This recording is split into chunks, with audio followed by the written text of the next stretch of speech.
Hi, நான் உங்களுடைய மாலா சுப்பிரமணியம் பேசுகிறேன்ப்பா. அதாவது இந்த ஜாதகம், இந்த ராசி பலன் அதெல்லாம் வந்துட்டு ஓரளவுக்கு தான் பார்க்கலாம். ஓரளவுக்கு மேலே தயவு பண்ணி பார்க்காதீங்கோ. அவங்க என்னெல்லாமோ போடுறாங்க. இந்த ராசிக்காரர்களோட கதை முடிஞ்சாச்சு அப்படின்னு சொல்லி வந்தது ஒரு இதில் வந்துட்டு, இந்த ராசிக்காரர்கள் என்ன நடந்தாலும் தப்பிக்க முடியாது அதெல்லாம் பார்த்துட்டு ஒருத்தவங்க ரொம்ப வருத்தப்பட்டு என்கிட்ட கூட இருந்தவங்க தான் ரொம்ப வருத்தப்பட்டு கேட்டாங்க.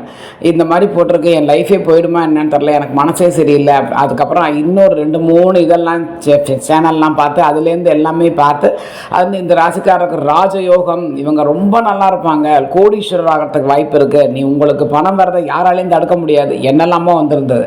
நான் சொன்னது அதே மாதிரி தான் இதில் வந்திருக்கு, நீ அதை நம்பாத, இதை கூட நம்பிக்கோ, இல்லை ரெண்டையும் நம்பாமல் இரு அப்படின்னு நான் சொன்னேன். இந்த மாதிரி வாய்க்கு வந்தபடியெல்லாம் தயவு பண்ணி பேசாதீங்கோ.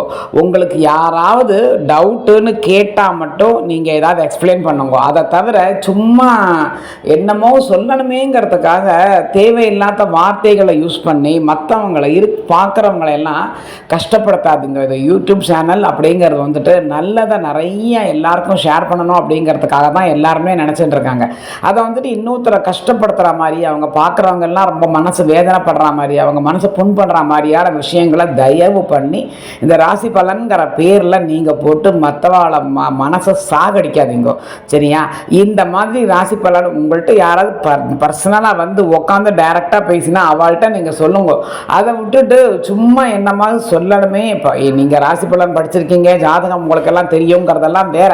அதை வந்துட்டு நல்லதை ஓரளவுக்கு நீங்கள் சொல்லுங்கள். கெடுதல் வரத்துக்கும் அதுக்கு நிறைய நல்ல வார்த்தைகளை பிரயோகம் பண்ணி அதையும் சொல்லலாம் இல்லையா?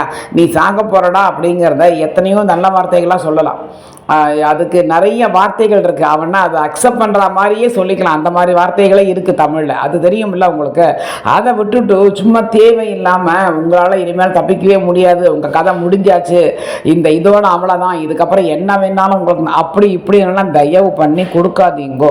அவங்க வந்து ரொம்ப மனசை நொந்து போய் என்கிட்ட வந்து ஃபீல் பண்ணி அழுதாங்க. அதனால் ஏன்னா அவள் ஜாதகமெல்லாம் கொஞ்சம் நம்புறவா, அதனால் ரொம்ப மனசு வெறுத்து போயிடுது அவங்களுக்கு. ஸோ அவங்க வேந்தவும் ரொம்ப நொந்து போய் ஏதாவது பண்ணிட்டா என்னப்பா பண்ணுவீங்க? இனிமேல் நமக்கு லைஃப் முடிஞ்சாச்சு போடுறதுக்கு, இனிமேல் நமக்கு என்னத்துக்கு இருக்கணும் அப்படின்னு சொல்லி அவங்களாம் ஃபீல் பண்ணால் நீங்கள் என்ன பண்ண முடியும்? அதனால் தேவையில்லாமல் இஷ்டத்துக்கு தயவு பண்ணி சொல்லாதீங்க. நீங்கள் எல்லாம் படிச்சிருக்கீங்க, எல்லாம் தெரியும்னா அதை உங்களோட வச்சுக்கோங்க.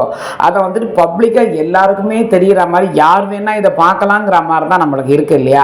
இந்த மாதிரி விஷயங்களை வந்துட்டு கொஞ்சம் வார்த்தைகளை கொஞ்சம் சொல்லும் பொழுது கொஞ்சம் எளிமையாக கொஞ்சம் நன்னா சொல்லுங்க. தேவையில்லாமல் ஓவராக பேசி இன்னொருத்தரை ஹர்ட் பண்ணுற மாதிரி தயவு பண்ணி நீங்கள் பண்ணாதீங்க. நான் நிறைய வாட்டி நான் சொல்லிட்டேன், ஜாதகம் பார்க்குறவாளை நம்ப வேண்டாம், நிறைய விஷயங்களில் இதில் உண்மையும் இருக்கும் பொய்யும் இருக்கும், அதனால ஜாதகம் பார்க்குறவாளை நம்பாதீங்கம்மான்னு நான் நிறையா வாட்டி சொல்லிட்டேன். பட் ஸ்டில் அதை வந்துட்டு நம்புறவா நிறைய பேர் இருக்கா. அதனால அவங்களையே மனசை நீங்கள் கஷ்டப்படுத்த வேண்டாம்.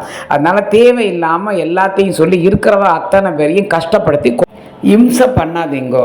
ஸோ முடிஞ்ச வரைக்கும் நல்ல காரியங்களை மட்டும் நிறையா சொல்லுங்க. கெடுதலை கொஞ்சம் அழகாக அக்செப்ட் பண்ணுற மாதிரி சொல்லுங்க.